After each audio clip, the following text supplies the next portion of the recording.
who has supported me this whole time, and for my grandma who made empanadas in the back. She couldn't be here today because she's on a flight to Argentina right now. But thanks to her, we have this savory dish. Oh, also I want to thank Fulbright because right now it's the Fulbright Commission in Peru's 60th anniversary. And if it weren't for Fulbright, I wouldn't have had this opportunity. So I'm super thankful for Fulbright and for Valeria, who helped me with that process. For Marilu, who's here in the audience today, Marilu is the founder of Mundo Libre, which is the institute where I did a lot of this research. So she's here with us today. Let's give her a little round of applause.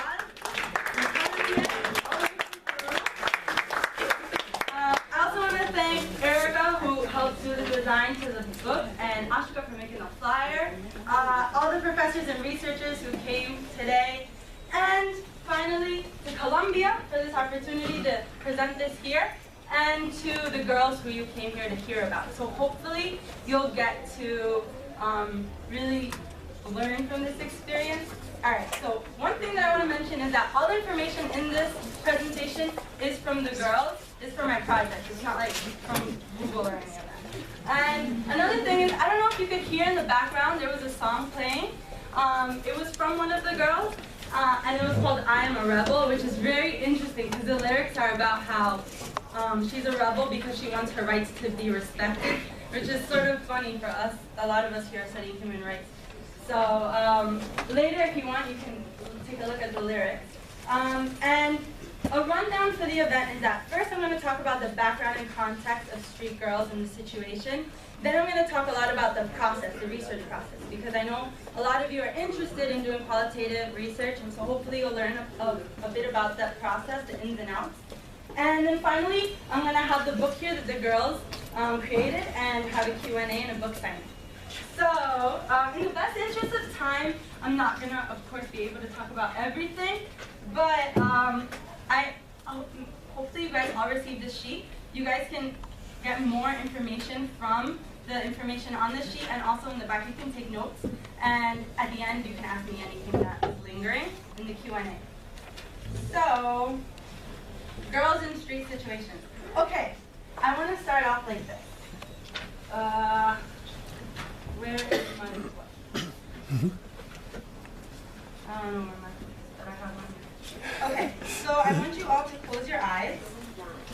Close your eyes for a second and just picture yourself in this environment, picture yourself experiencing this.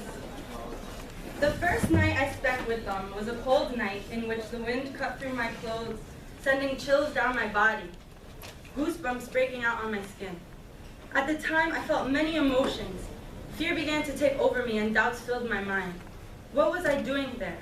Why was I not at home? What if my mother comes? Where will I spend the night? Those were questions I could not answer at the time. People rushed around me and I sat on the sidewalk amidst them feeling afraid. That was the day that I tried my first drug, derocal. No one made me try it. I did it out of curiosity. I thought that by doing it, I would stop feeling so confused and scared. Seeing that others were doing it, I too wanted to try it, and so I did. After doing derocal, my fears dissipated. The wind stopped blowing so hard, and I felt like my body was flying to another world. All night until dawn, I did derocal. It took me to a place without suffering, without problems. So you can open your eyes. This is a little excerpt from the book. One of the girls wrote it in her autobiography. And just to visualize what it is like being a street girl, the official definition from the OHCHR is any boy or girl for whom the street, in the widest sense of the word, has become his or her habitual abode and or source of livelihood, and who is inadequately protected, supervised, or directed by responsible adults. That's the official definition of the street child. In 2011, 5 years ago, UNICEF said that there were 40 million street children in Latin America. And of those 40 million, about 8,000 to 12,000 of them are in Peru. So relatively, it's not as much. The most are in Brazil, but it's still a big number. And INAVIF, which is like the social welfare department in Peru, they say that the majority of street children in Peru are in Lima, the capital, which is the city where I was based.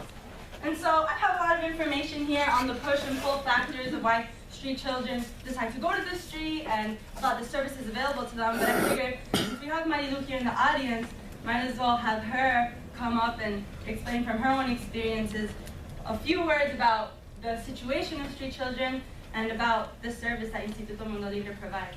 So if you want to come on up.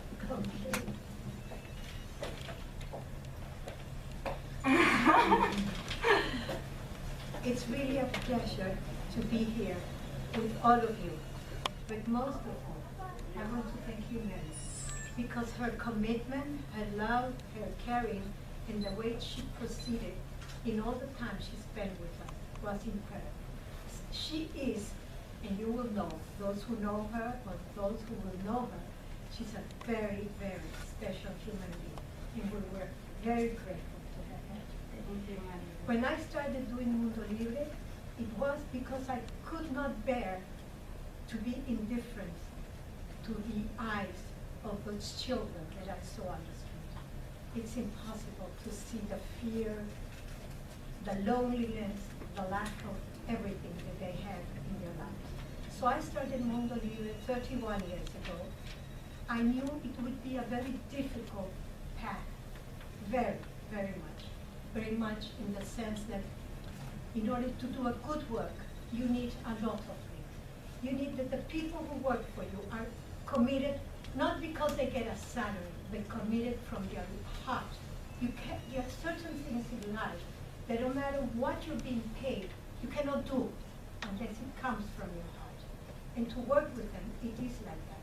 I was aware that street children has a lot of energy, and they need a lot of insight all the time. All the time they need movement in their life. So I decided, I traveled through the world, seeing different centers, and I made up something that I thought was suitable for them. So we keep them very busy. We have in each house 8 workshops. We have a school. We started already the best. Oh, good. Here. Okay. And we have computers workshop, carpentry, candles, ceramics. Somebody has there. You can show the dog. Ceramics, we have dancing, we have music, we have handicrafts, sewing, dancing, and chocolates. Yes, we have chocolates. I should have brought some. But because, and we have in boys, we have a first grade, primary school. And in girls, now we have secondary school. In the facility, we have a very big extension of land of, I don't know how you call it in acres, but we have 13,000 square meters that come to about, I think 5 acres or 4 acres, something. It's very big. And it was done, I did it with a prize I got from the UN in 2001 to the Civil Society. It was a Civil Society Award of the UN. They gave me some money, and I gave my apartment as a guarantee. I bought the land, and Italy constructed on the boys and Luxembourg on the girls. And we have psychiatry, psychologists, social workers, nurse, tutors, and everything to take care of them. We are not always 100% successful because many times when the children start being stable and their parents come, they find their parents because they run away because of poverty, abuse, and so many things. And when they're stable, we try to locate their family. And when they see that they're not like this, but they're beautiful, they don't speak like in the street, and they behave so nicely, then they want to take them out to work for them and go back to the same thing. So it's not an easy task. It requires a lot of money. Peru doesn't give any money for this. It's a very difficult situation. We had for 19 years the State Department of the United States sponsoring us. They did twice research on our scientific research, and they voted on a scientific book. But I didn't come here to speak to you. But I will tell you something from my experience. And there are young people here who have a brilliant future ahead. And I see teachers, when you can seize the moment to help somebody, there is so much beauty in it. And you're doing not them a favor, you're doing yourself. You're doing that. I can tell you that I am in peace with the world. I think I was born to do what I do. I'm never tired to do it.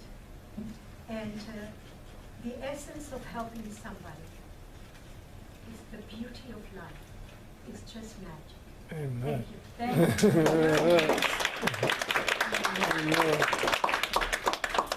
So as you heard from her, thank you very much, Marilu. Yeah, street children come from a lot of different backgrounds. Usually they escape the home because of abuse or poverty, and they're spending the majority of their time on the streets. And Libre, which is the institute that Marilu founded, it has a lot of these services, many of which she mentioned. And they have different phases that they go through, which you can see here, which the girls drew. So acogida is when the girl enters the institute, and this is usually her phase of withdrawal because the institute is a street and drug therapeutic center. So this is the phase of withdrawal. Then pre-comunidad is like forward thinking about, all right, no longer chained to drugs, but what are you going to do later? Comunidad is like the next step into reinserción, which is reintegrating them back into their homes, into society. And as Marilu also alluded to, these kids, it is very normal for them to go through a roller coaster process in the sense that they're in and out, and they like it, they want to continue, and then they want to leave, and then they want to come back, and then they want to leave. And so a lot of the girls stay, like most of the girls do not reach reinsertion. That's a huge goal for them to stay the whole time throughout their full therapeutic process to reach reinsertion.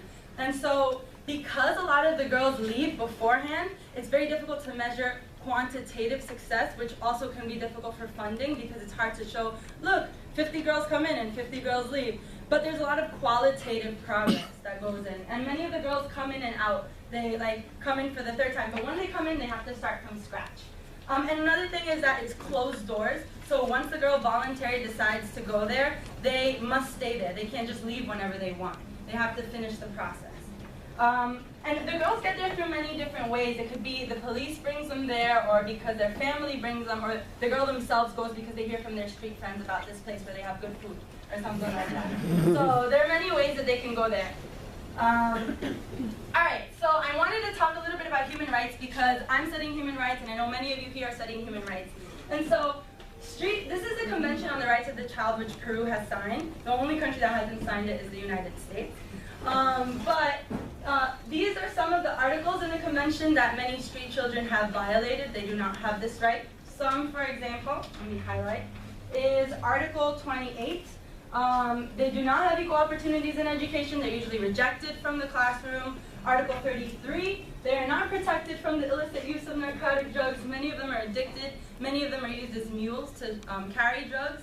Article 34, many of the girls that came in were involved in prostitution. And these are young girls between the age of 11, and the oldest age they accept is 17 because it's for youth.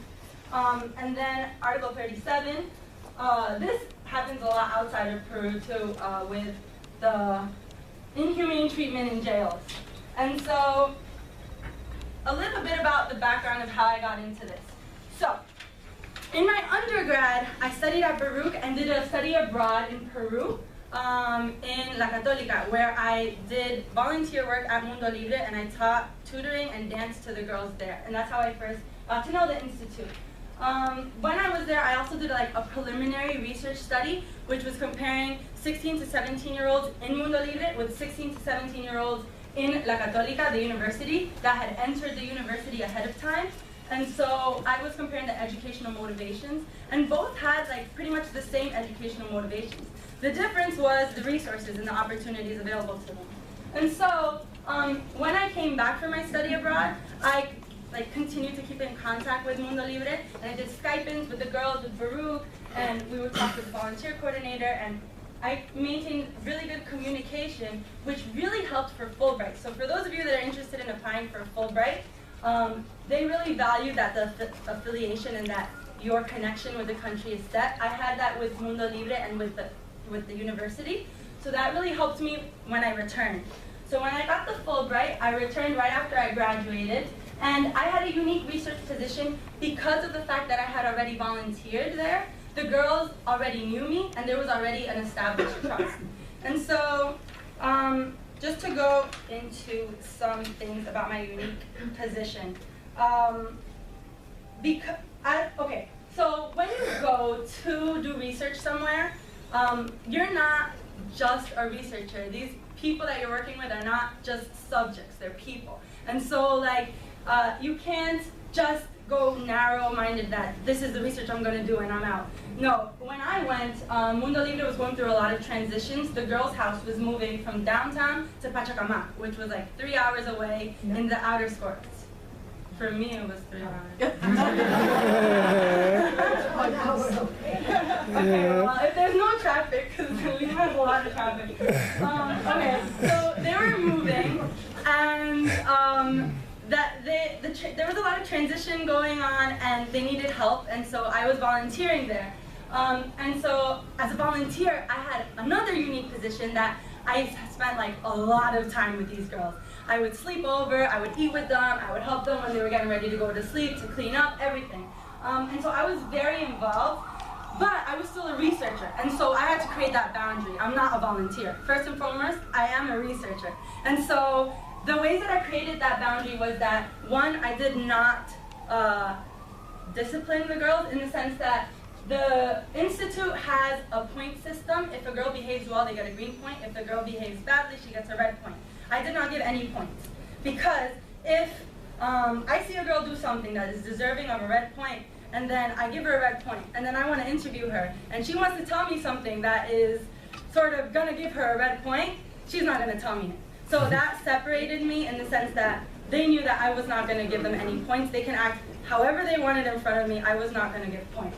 Another thing that was different was confidentiality, and this was a little bit difficult for my position, because as a researcher, I'm not there to change the situation. I'm there to observe it as it is. However, in the institute, there's like a lot of different workers. For example, there's a psychologist, there's a social worker, and of course they want the best interests of the girls. However, I'm not there to be a transparent, whatever the girls tell me, I'm going to tell you. And so I had to work that very carefully, in the sense that if it was important, yes, I would tell them. If I was seeing a girl with bulimic tendencies, I would say that. Suicidal, I would say that. But little details, like for example, she was going on Facebook and she shouldn't be, or she was seeing her boyfriend and she shouldn't be. Those things I did not, because if I broke that trust, then the girl wouldn't want to say anything else to me. And then it would like render my research sort of bland.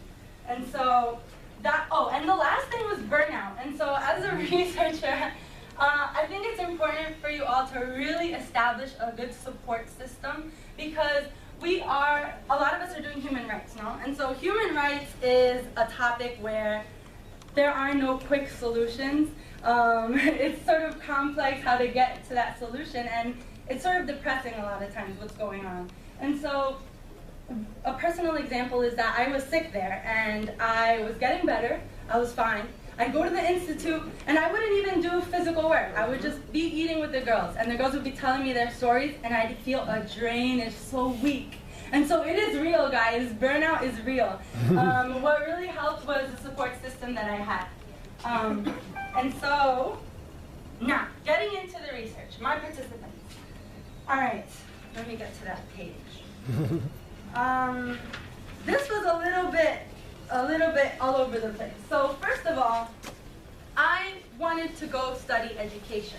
When I went there, that wasn't a priority of the girls, and I didn't want to go study something that the girls didn't really see as important. And so even though I didn't want to impose my, like, this is important, this is what we should all be doing. And so I wanted to see, what is it that you really care about? And the girls were saying that they really wanted to focus on being reinserted well into society, having a good transition back home. And so I focused on the girls that had that mindset to be reinserted well. And so as I stated before, when I did, 4 of them finished the full process. So I communicated with them and asked if they wanted to meet up and be part of this project. 4 of them, they all said yes, they all signed the consent form. And so with them it was very easy because they already knew me and they had that trust established. The other group of girls was, in the institute, I was talking to the girls that were not in the first stages of withdrawal, but in precomunidad, sort of on that route towards reinsertion. Of the 9 girls in that group, 7 wanted to be in it, signed the consent form. However, as a researcher, you also have to be very flexible. And as you know, many of the girls come in and leave. And so it's a very fluid process. And I think in like September, I arrived in August, and around September, there was sort of like a coup where the majority of the girls left. And so from the 7 girls that were in my workshop, 3 remained, and the other ones had left. However, they said that they wanted to be part of the project. And so I contacted them, and 3 of them wanted to continue being part of the project. So I had 3 groups. I don't know if you followed me. 3 groups. The ones that were reinserted from before, they have been reinserted for about a year. The ones in the institute, in the workshop that stayed, and the ones in the institute, in the workshop that left. All right, so those are my 3 groups of girls, and they're like later adolescents. Methodology, okay. So, my research was qualitative, it was not quantitative, not focusing on statistics or numbers, but more on experiences. It was phenomenological, which means that I was focusing on a phenomenon and their experience of that phenomenon. The phenomenon was reinsertion, and so like their whole process and trajectory towards being reintegrated into society after leaving their street life and after leaving the institute. And the most important thing was that it was participative. So the girls are the motor of this whole research. I am, as the title says, I'm just the microphone, but they're the voices. And so the girls are the experts. I do not know what it is like living on the streets. Thank God I never had that experience. And so they were the experts. Here we are giving them the microphone, and I was basically the one recording all that information down. So how did I do that? Through interviews, workshops, and through the book. And this was all sort of directed by them. I did not have in mind to do the book at all. So the interviews, that was really difficult because street girls, like, many of them on the street, they don't have a stable way of communication. And it was common that 80% of the time I'd get stood up. And so I'd be there waiting, we're gonna have this meeting, we talked about it, yes, no one shows up. Oh, something happened. So the interviews are very difficult to establish. And once the interviews happened, it was gold. So I recorded the interviews on my phone and then later uploaded them to transcribe them. And the girls, the ones that were outside of Mundo Libre, I would bring them to the university and also give them a little tour to maybe like incorporate a little bit of my educational desires. But yeah, so they would come to the university and we would have an interview. The interview would last about an hour and a half, and some of the questions were like, for example, imagine yourself 5 years ago. What advice would you give yourself? If you have 1 minute to talk to a street girl, what would you tell her? What do you imagine yourself doing in the future? What do you need to be doing now to get there? Why do you think the majority of girls don't reach reinsertion? Why were you different? So it was a lot about their own experiences. The workshops, in the institute, I started doing workshops with the girls. It was self-empowerment workshops. I asked the girls, what kind of topics do you want to talk about? In the beginning, they would tell me the topics and I would plan it. So if they say peer pressure, then I would come in, plan it, do a role play. How are you gonna confront this when you leave? Like that. But towards the end, the workshops changed because the nature of the group changed and it was sort of saturated. I'll get into that later. And then the book, in February, one of the girls told me, I want to write my autobiography. And I'm like, okay, I can help you. And that's how it started. Oh, and then field notes. Okay, so field notes. Since I spent so much time, about 40 hours a week at Mundo Libre, because I would sleep over, I would keep a diary, and all that was my field notes. Now, I wanted it to be over-inclusive. I didn't want to be sort of like writing down things and only thinking, only write down responses, only write down behaviors. I wanted it to be over-inclusive, and then I can limit it later when I start going to the drawing board. So it was sort of like a diary. I wrote down everything that I saw, and that was a lot of information. And finally, Atlas T. So for those of you trying to do qualitative research, here you can take notes. Atlas T. Now, Atlas T is a qualitative software. It helps you organize your data. It doesn't help you analyze it. So what I would do, I had about 869 documents total. I uploaded them all, and here's an interview, for example. So I would highlight the parts that I thought were important. For example, a quote says, "Ya tenía enamorado, entonces me fui a vivir con él." I already had a boyfriend, so I went to live with him. And you would add a code, and for example, it would be, "My mom was looking for me." "My mom was looking for me" has 14 quotes have that code. And here, 24 quotes have that code. And so it would organize it like that. For example, I would start seeing which ones had more prevalence, and here I would put all the codes that were relevant to this quote. So for example, I was alone, I would escape my home, living in the street, being with my boyfriend. All those codes are part of this quote. And then I would see which codes had the most prevalence or were used the most. So for example, here you see support of my family, or God, or communication with my family, drugs. Those are much bigger than the smaller ones. And the smaller ones I discounted because I had about 300 codes. So I wasn't going to put 300 codes in a document because you have to be thinking about your audience. Now, you're writing for someone, not for yourself. So thinking about your audience, who is it that you're going to give this to? They're not going to be reading 300 codes of paper. So here you can see I color-coded them based on like family, drugs, reinsertion, or whatever. And here you can see how many times they appear. So for example, 54, realmente quiere cambiar. She really wants to change. And here's a code. Si yo digo no es no. If I say no, that means no. And here are all the quotes attached to that code. So for example, my friend invites me to smoke, and I told him I'm not doing that anymore. So that quote has that code. And so basically, Atlas T helped me organize everything, but I did the analysis. So, I'm going ahead of myself. All right, so thinking about my audience, who did I want this to go to? To politicians, to academics, to students. I wanted it to go to the institute so that it could help them maybe in the future. And so these are the main 3 points that I went into in my research document. My research document is different than the book. The research document talks about everything. So these are the experiences that had the most codes. These are the ones that were most prevalent. Relationship with mother, absent father, abuse, influence or peer pressure, drugs and alcohol, reasons for going to Mundo Libre, their outside visits, and escaping from Mundo Libre. So, okay, anyone want to read this first quote? Shayna, how about you? Okay. I consumed the drugs I was supposed to sell, and they put a gun to my leg and threatened me. I realized this is not a game and that I'm not important to them, and so I decided to change.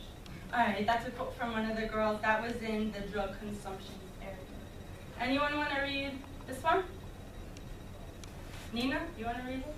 Okay, I think it's kind of like, okay. Since I was little in my family, there was a lot of violence, and so I grew up in that environment and started to have rancor. Why do they have to be like that? And so I wanted to leave. All right, so basically here's where you're hearing the voices of the girls. I wanted this, in my research document, I would give a little blurb of what they said if they don't want to read all the quotes. And then I'd pick about 5 quotes that really demonstrated that code and put them in the document. And here you can see, these pictures are when I went to visit one of the girls in her house. You can see the abject poverty, and also it was a beautiful time for me. I was so honored. It was her birthday, and she invited me to her birthday. And it was the first birthday she spent in her house in many years. And so, because all their birthdays she would spend on the street. So I was very honored to be there. All right, perceptions, the next part. Perceptions is the meat, the juice of it. I can go on and on about perceptions. The girls wanted to talk about that all the time. So these were the most, they usually go from family, friends, and their experience in Mundo Libre. Support from family, lack of affection, communication, trust. I want them to be proud of me. My family needs my help. The street is my refuge. I'm thinking incorrectly. Illusion of love. Mundo Libre helps me. The norms at Mundo Libre. Mundo Libre is not like the reality of the street. Fake it till you make it. And transition to reinsertion. So, our lucky readers, who wants to read this one? This 12th one. How about you in the back? Yeah. Just, after the second time I had run away from Mona Lisa, right? Okay. I decided I wanted to return even though I had to start the program from zero. I hadn't run away from home yet, but I kept in contact with the street and I had the desire to escape. I wanted to do the things I had to do before, and I wanted to escape from all my problems. But instead of fixing the problem myself and confronting them, I wanted to go to the street because there I felt free and I had a lot more support in the street than I had in my family. All right, thank you. This quote sort of shows the up and down process that she wants to, but it's like a push and pull sort of process. And also how it's a qualitative process, not a quantitative process. Anyone want to read the second one? I go to drugs because while I am consuming, I am not living really. You know, I am living in a world of fantasy, and there are no problems. Without drugs, I can't get to that level of fantasy. I know. These are the people. This is a girl who was reinserted, and this was one that left. So here you can see, thank you. Here you can see how the girls acknowledge that drugs are not good, but it is better than the life that they have, and so that they continue going to it. Anyone want to read this perception? Vanessa? The real challenge is the streets. Instituto Mundo Libre just teaches you what will happen in the streets. It's a privilege being in Mundo Libre because there you feel protected and you won't have the temptation to go to drugs, you know. But when you are in the streets, it's another world. It's different. You'll see your friends, and if you really are not strong within, you're not balanced well, it is very easy for you to fall again because the real battle lies outside the doors of Mundo Libre. The battle awaits outside. Thank you. This shows how Mundo Libre is a resource, however the change depends on them. Mundo Libre can't force that upon them. And so another thing that this shows is that the girls change, but many times their context doesn't. They go back to the same environment, many times the same household, and so that's a big choke, like a tension that they have to deal with. Anyone want to read the second quote? Herbie, let's go. I am very intelligent. I have the answers to all of my questions. I know clearly what is bad and what is good, and yet I continue doing what is bad. It's because in the bad I can find refuge because I leave reality. There is an ability I would like to have, which I do not have. It's the power of firm decisions. I want to have the ability to say yes to what I want to say yes to, and to say no to what I don't want. It's simple, being able to maintain my decisions always, but I can't maintain my decisions. How many of us can relate to this quote? I feel like it's an internal battle we all go through. This is a picture inside Mundo Libre, and this is also a picture with the girls in my workshop doing the activities. All right, strengths. Now, with strength, most of the research on street children focuses on the deficits, what they lack, what's wrong with it, and I wanted to focus on the strengths. If you're a street girl who has lived 5 years on the street, you have to have some survival strength to get through that. However, when I asked the girls plainly, what do you think your strengths are? I don't know, I have no strengths. That was usually the answer. And so it took a little bit more digging to get to. And also, another thing, I wanted to focus on girls because most of the research available on street children is on boys. So, this is an excerpt from the book. This is one of the quotes. I have attitude, intelligence, I can think on my feet, look for a solution, and if I can't get in through a door, I look for another. I achieve my goals, I find a way. And so this shows the strength of resilience, that despite obstacles, she continues to push forward. Yeah, if you ask her, what are your strengths? Oh, wow, I don't have any strengths. So it's a different way of describing it. Anyone want to read this quote? Luke, you want to read it? I wanted to be taught how to return well to my family, to understand and select my friends better, and how to differentiate and put limits between those people that are good for me and want my well-being and those whom I'm not worth much to them. Thank you. Anyone want to read this quote? Okay. When I left Mundo Libre, I didn't necessarily have a lot of desire to return to drugs, or go out with my friends, because as soon as I left, I began to study at school and work, and so I was very busy. What I learned in Mundo Libre was that I always have to keep busy, and so I try not to have free time. Thank you. That was very common with the girls. If they had free time, they felt tempted to do something that perhaps they shouldn't be doing. And these two pictures this is one of the girls organizing, select color coding the quotes she wanted to put in the book. And the girls, so you already know my participants. My participants did not include the girls that were in the first stages of withdrawal. However, of course, they wanted to be part of this. And so they did all the drawings, which you can see some of them here, the primary resource. And all the drawings in the book are from the girls in the beginning stages. All right, workshops. Now, who's following me? You guys still awake? I know it's a little long. Yeah? Okay, so workshops. This is what I did with the girls in the institute. At the beginning, I sort of led them, but towards the end, I had the girls lead it. So I'd ask them, all right, what do you want to talk about that would help you with reinsertion? And she's like, self-control. So I'm like, all right, imagine that you are having to lead a workshop with 5 girls in acogida, the beginning stages. And you have to teach them how to have self-control, because when they go back home, what are they going to confront? And so the girls would start thinking, all right, she's going to have to learn how to do this. She's going to have to, well, what about when she confronts her boyfriend? What about this? And like with that brainstorming, we would create activities, and they would decide it all. So this was all done by them. Of course, like when you read it in the book, the grammar is edited. But it's all their ideas. And here's one of the examples from decision making. What do I do in my free time? If I play volleyball, then I'll have good exercise. The effects of our decisions, basically. And another example is from the decision-making workshop.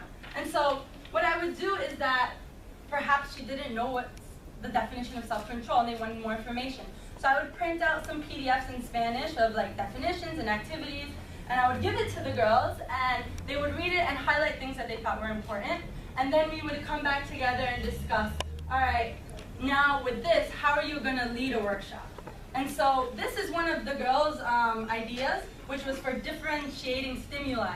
So these girls are taught to differentiate stimuli so that when they're confronted with stimuli on the street, they know how to react. If they're confronted with drugs, if they're confronted with sex or whatever. And so her idea was to have each girl have 5 music videos. Like many of the girls listen to reggaeton, which is sort of like our hip hop. And from those music videos, she has to select all the stimuli she sees. For example, if she sees money or if she sees drugs. And then the leader, which the girls feel is best if it were like a girl who was reinserted, who already has that experience and is coming back to speak to them. If the leader helps them identify stimuli that perhaps they didn't notice, and then they all discuss how they would confront it or avoid it. And so that was her idea. I thought it was pretty cool. And another thing that was important in the workshop was that we only used material that every girl had access to. So we didn't use like cameras or things that girls wouldn't have access to, like cans, for example. All right, I'm nearing the end. So although this research is qualitative, I did have a quantitative. I tried to include something quantitative, but I didn't. So I did in Spanish, it's the social cognitive attitudes and strategy test. And so it's about an 100-item questionnaire, and I asked the girls, and they give me their answer. And here it's divided based on if they're in the institute, if they left, or if they were reinserted. And here you see a little bit of a pattern where the reinserted girls have more help and collaboration, social sensibility, conforming to what is socially correct. But it was such a small sample size, and I did not want this to be generalized in any way. And so I did not include this in my final document. It was more sort of like testing the waters. And I have a copy here if you're interested in looking more into it. All right, so now microphone to the world. Okay, I'm excited for this one. All right, so I got there in August. In February, a girl came to me and she was like, I want to write my autobiography. It's always been a desire of mine. I'm like, okay, I can help you. And she's like, Melody, you have so much information. Why don't we just make a book? And I'm like, okay, let's make a book. So she came to the university, and in 3 days, she typed up her full autobiography.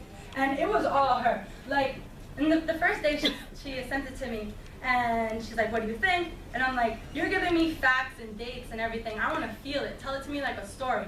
And then she blew it with a lot of detail, so you'll get to read that if you want to know more about that.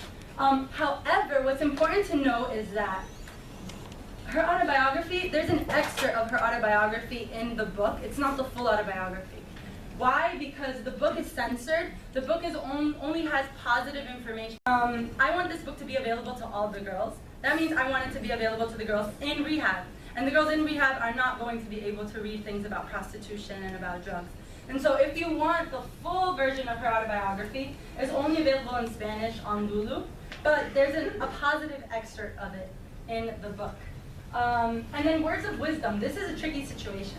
And so I was meeting with the girls, and of course, they go through ups and downs in their lives, and one of the girls was going through a really big down. She was back on the streets, she was starving, she needed money, she needed work, she couldn't talk to the mom, she needed documents, she needed everything. And so I didn't want to be the one that she became dependent on. I was leaving, and so I offered her a job in the sense that she would be the one to organize the middle part of the book. So that also created stability in making sure that she would come to the meetings, because usually the girls would not show up, but she would always show up. And it also helped her because she had sort of like a stable, positive role model in her life. And so here's a picture. What I did with her is that with all the interviews that I had of the girls, I selected quotes that were not graphic or positive quotes and took out any identifiers, and then I mixed them all up and I put them on a paper, and she would decide if they were worthy to put in the book or not. And she would say, all right, this should go in the section about life on the streets, this should go in the section about family. And so she organized it all. And then what I would do is that in the end, she was really good though. I would anyone should hire her. She was really good at working. And then what I would do is that I would meet with each girl individually. I would meet with every girl separately because I didn't want them to meet together just in case one would influence the other. So I would meet one-on-one, and they would read their own quotes and say, yes, I want it to be in the book, or no, I don't want this to be in the book. And then after that, each girl got her own book, and they got their own certificate that they're a co-author. So hopefully maybe it'll help them if they want to go to an institute or someplace just to show some validity that they have, because I don't put any names in the book, it's anonymous. And so it was very participative, and it was very difficult to do distribution, but it was possible. So the book that has 3 sections: autobiography, words of wisdom, and the end is the workshops that we discussed. And this is my last slide. So I want to continue to do longitudinal research. This is why I'm here at Columbia doing my master's and hoping to do field research in this. And I need to include my role of faith, which it's very difficult for me to include it in the document because it's not scientific in that sense, but it really helped a lot in the sense that when I would sleep over, I always, when I wake up and when I go to sleep, I pray and I read my Bible. And in the institute, I would do the same. When I wake up, I pray and I read my Bible. And the girls started getting curious, started asking questions, and then they started asking, like, oh, can you pray for me? I want to see that you have my name written down in your prayer journal, and they wanted to get really involved. And I was like, sure.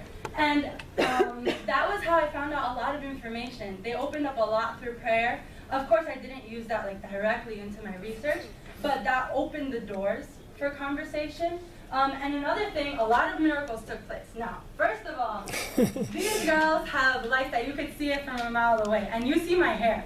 And I would sleep in the institute with the girls in 15 bunk beds in one room. I was so protected, I got nothing. And also,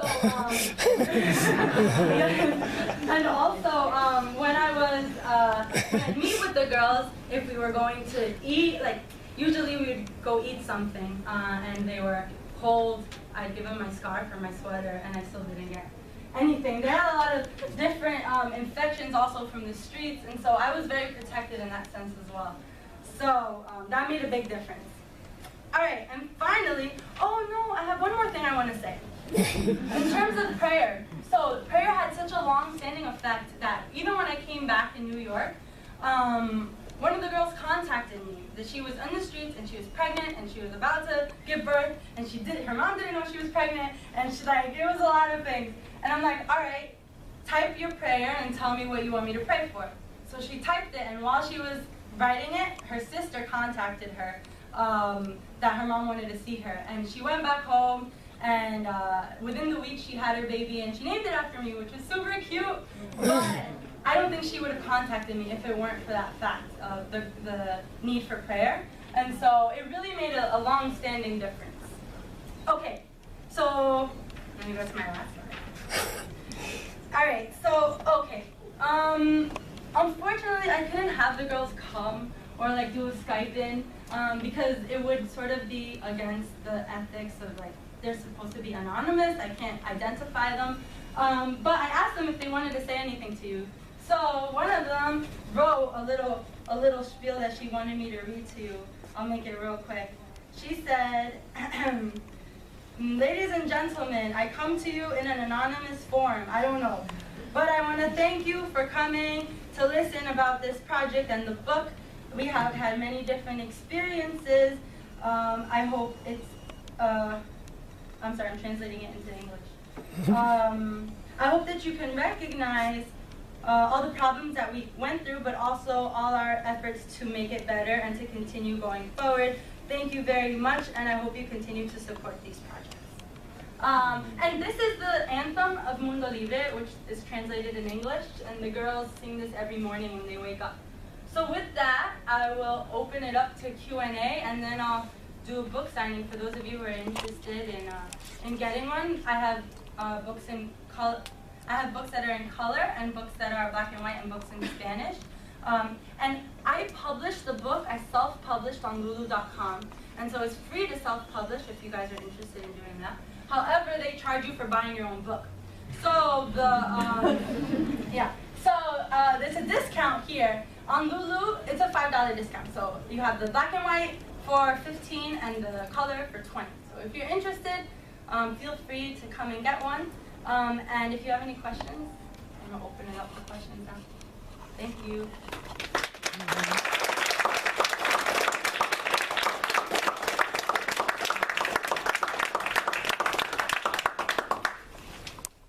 Are there any questions? Yeah? How did you, general curiosity on throughout your cannabis study, how the groups change, like the girls transition from insertion to reading, but then also within your research, how did you account for that with your set groups from the beginning? In my research document? Did you change that into a different group then? Yeah, so the reinserted girls that had left, they were always reinserted. The girls that left, they left really early in the process. So I had already done a preliminary interview with them, but it was sort of still on my education route until I realized that, okay, this isn't the way it's going to go. So then I did another interview with them, which was the one that stood, which was more on their experiences and on their reinsertion. And it was pretty stable, except for in my workshop, I had 3 girls. I was there in August, and then in January, one of the girls left, and she transferred into the left group. And so she did the left group interview later. And so they all pretty much have the same questions. But the only difference really that it showed in the, I didn't really want to generalize and, oh, all the girls that leave are like this, and all the girls that are being inserted are like this. It was more of an observation. So it didn't really make a difference, and I just noted their quotes in the research. Like, this one's from one that left, and this one's from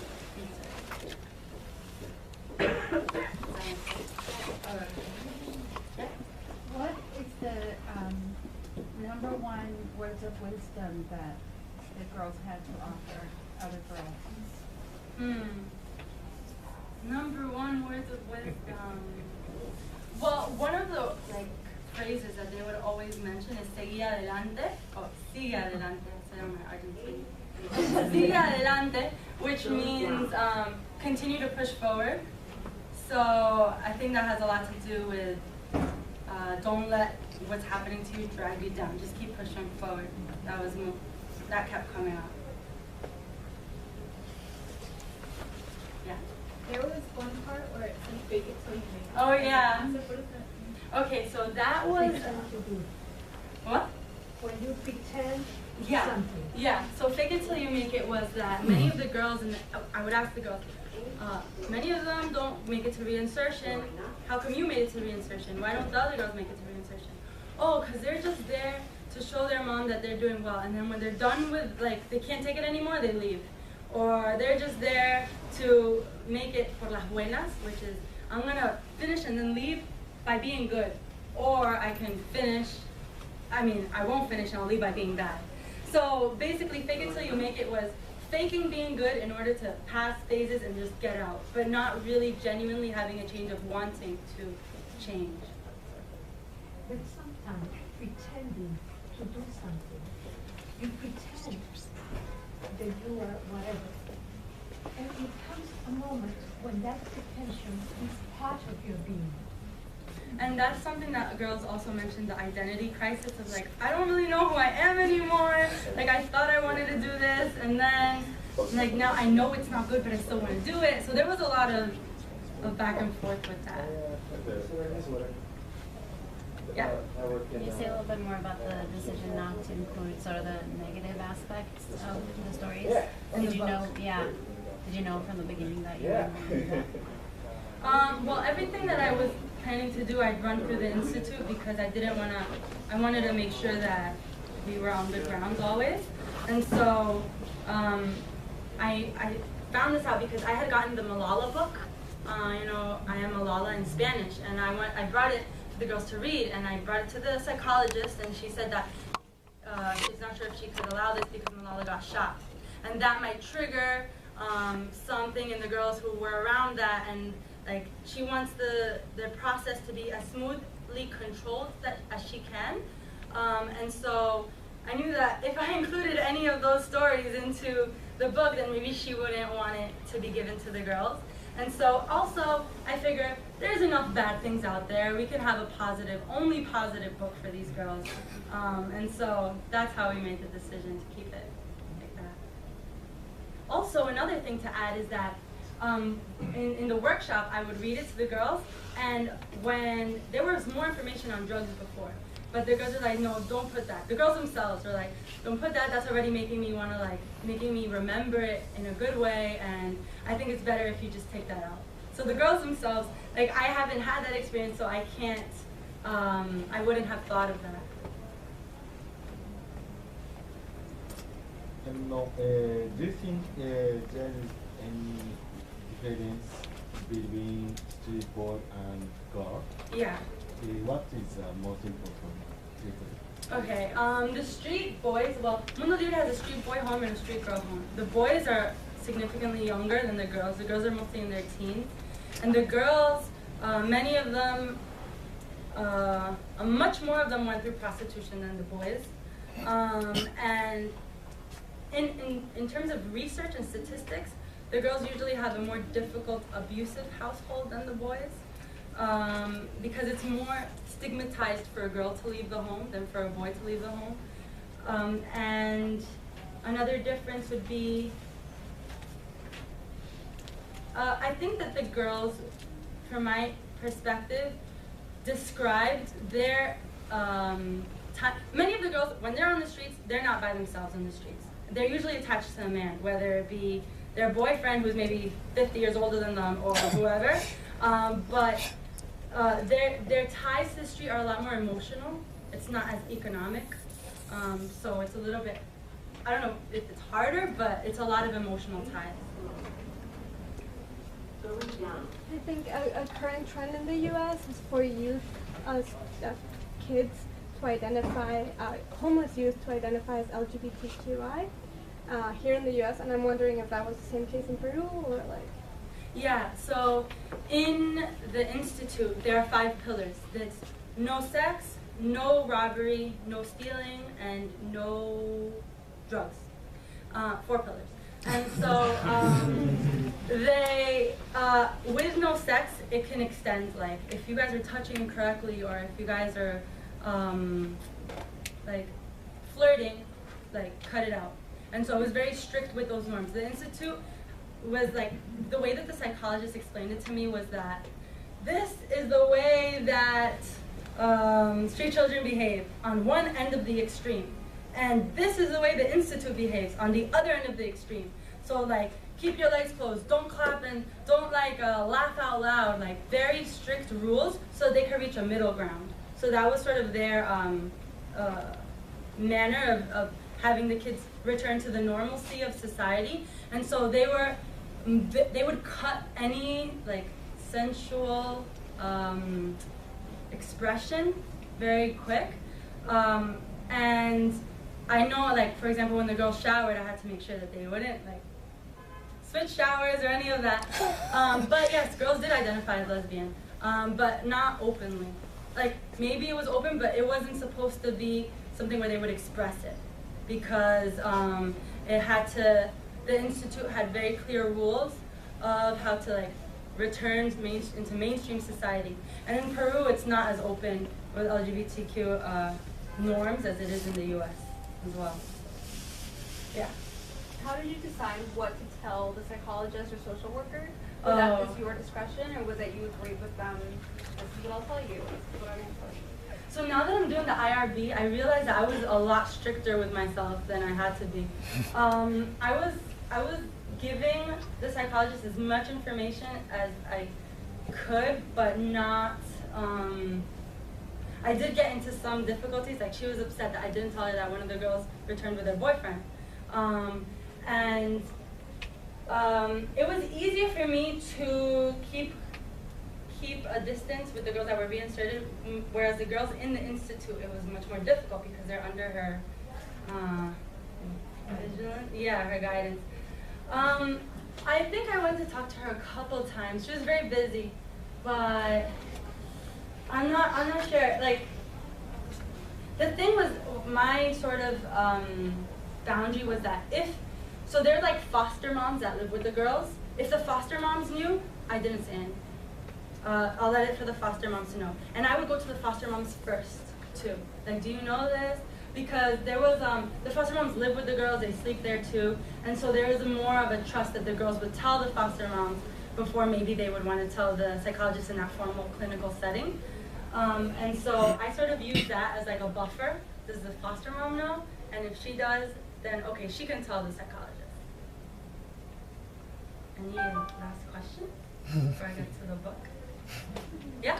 I'm curious, you talked about doing this research in other venues moving forward. Have you talked to the girls about your intentions to do further research? Yeah. The girls know that I'm having the event today, and they have it in their mind that I'm going to continue to go to Peru every time to always visit them. But yeah, I would like to do something longitudinal with them, and they know that I would really love to do it in Brazil because that's where the majority of street children are. And I visited Brazil when I was in Peru, and I came back like in love. And so they know I was trying to teach them Portuguese, and so now I'm trying to learn. So they do know. I don't know, what is like in particular? I'm curious if you involve them in your methodology moving forward or a larger project. Yeah. Well, any research including them, I will involve them. And I was also thinking of maybe having them, like, running my methodologies through them, like, when they're of age, maybe hiring them to work with me if they're interested. I would be super happy to do that. But it all sort of depends on funding and on what I'm able to do. If I'm able to do it, I would like to include them. Yeah. Are you sociologist or anthropologist? Oh. In my undergrad, I studied psychology and political science, and now I'm doing human rights. So I never studied sociology or anthropology. Well, I did in undergrad, but yeah, my root is human rights. And your undergraduate was where? At Baruch, at CUNY Baruch in college. Okay, so I think I'll open it up for the books now. If you want, you can check out in the, I'll leave the girls' song playing in the background. And I'm not sure how to do this in an orderly fashion. First thing to turn on the table has, if you're interested, you can look at the table. It has the drawings of the girls, and here is the sort of the mission statement of Mundo Libre.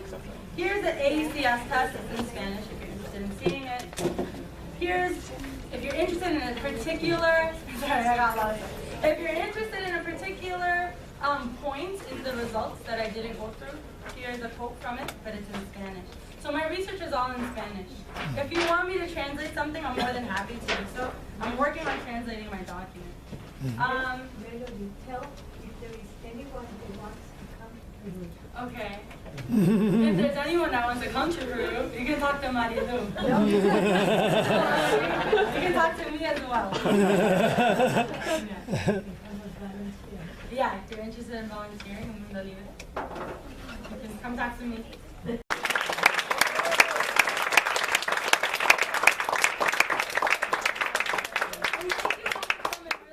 I'm so happy we're able to hear them. I know the girls are happy too. They're going to be so happy when I tell them. I'm going to play the girls' song again.